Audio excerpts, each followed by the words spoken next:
या ठिकाणी आज मोर्चा काढलेला आहे। आपण पाहू शकतो की भव्य ठिकाणी मोर्चा काढण्यात आलेला आहे। स्वराज्य भवन ते जिल्हाधिकारी कार्यालयामध्ये मोर्चा काढण्यात आले। ते विविध मागण्या आहेत की आम्हाला आता तरी मामाने आणि भाचेने न्याय द्यावा। पण लाडका भाऊ म्हणजे लाडका भाऊ आणि बहिणी या ठिकाणी आता बेरोजगार झालेले आहेत, त्यांना कुठेतरी न्याय मिळेल काय मागणीसाठी त्यांनी मोर्चा काढलेला। आपल्यासोबत तिथून आंदोलन करतात। मला सांगाल की तुम्ही मोर्चा काढल्यानंतर मागणी काय काय सांगाल? बघा 11 महिन्याआधी ही जी योजना चालू होती, या आश्वासन करते सरकार, हे आपण या आश्वासन करते सरकारना मागणी करायला आलो की एकदा तुम्ही आम्हाला रोजगार दिला होता, मग रोजगार काढून घेण्याची ही कोणती पद्धत आहे?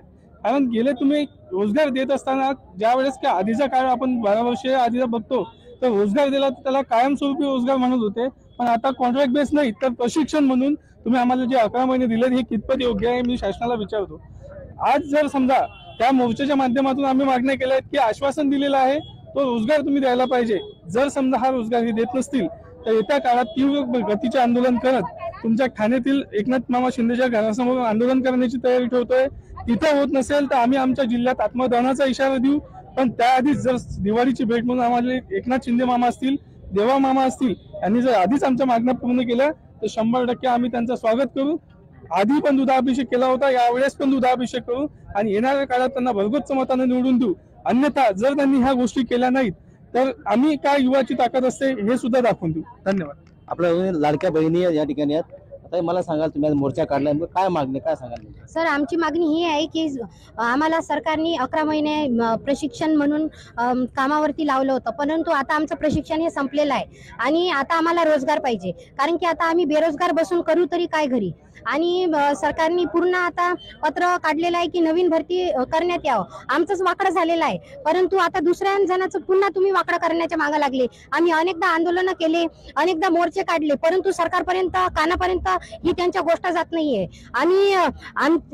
आम्ही जे सगळे युवा प्रशिक्षणार्थी पूर्ण या महाराष्ट्रामध्ये 1,75,000 युवा प्रशिक्षणार्थी बेरोजगार तरुण हे सगळे भटकत आहेत, त्यांना रोजगार मागत आहेत। त्यांच्या दारामध्ये आम्ही जात आहोत। त्यांनी आम्हाला अशी आश्वासने दिली होती की ज्या ठिकाणी तुम्ही प्रशिक्षण पूर्ण करसाल त्याच ठिकाणी तुम्हाला कायमस्वरूपी रोजगार देण्यात येणार। मग त्याच उद्देशाने आम्ही आता तुमच्या दारामध्ये येत आहोत आणि तुम्ही आम्हाला डावलत आहात। भाऊ तुमची अपेक्षा पूर्ण करेल काय वाटतं? आम्हाला असं वाटतं की एकनाथ शिंदे मामानं तरी आमची अपेक्षा पूर्ण करावं, कारण की त्यांनी आम्हाला आश्वासन दिले त्याच आश्वासनाला धरून आम्ही हे आंदोलन करीत आहोत। आम्ही काही आतंकवादी नाही आहे, आम्ही या महाराष्ट्रातले रहिवासी आहोत, आम्ही या महाराष्ट्रातली मुली आहोत आणि आमचा हा रोजगार मागण्याचा हा आमचा हक्क आहे। आम्ही एवढे मोठे शिक्षण घेतलेले लोक आहेत, ग्रॅज्युएशन पोस्ट ग्रॅज्युएशन झालेले मुलं आहेत सगळे। हे हे तुम्ही आता घरी बसवत आहात आणि तुम्हाला आम्ही निवडून दिलेला आहे। आता हे जे आमचे प्रशिक्षणार्थी आहेत सगळे 1,75,000 झालेले आहेत, त्यांच्या मागे 10 लाख हे मत तुम्हाला पडणार आहेत आणि 10 लाख हे जर मत तुम्हाला जर निवडून आणून देत असतील तर तुमचं सरकार हे पाडू पण शकतात। एवढं पण हे आम्ही या उद्देशाने तुम्हाला सांगण्याचा प्रयत्न करत आहोत। होते आंदोलन करते या ठिकाणी की आता आम्हाला तरी मामा न्याय देईल काही मागणी या ठिकाणी केली आहे। आता त्यामुळे आता पाहणं गरजेचं आहे, कारण काय दिवाळी जवळ आलेली आहे, त्यामुळे आता आम्हाला आता तरी मदत मिळेल का ही मागणी या ठिकाणी धरून धरलेली आहे। त्यामुळे आता मामा हे लक्ष देतील।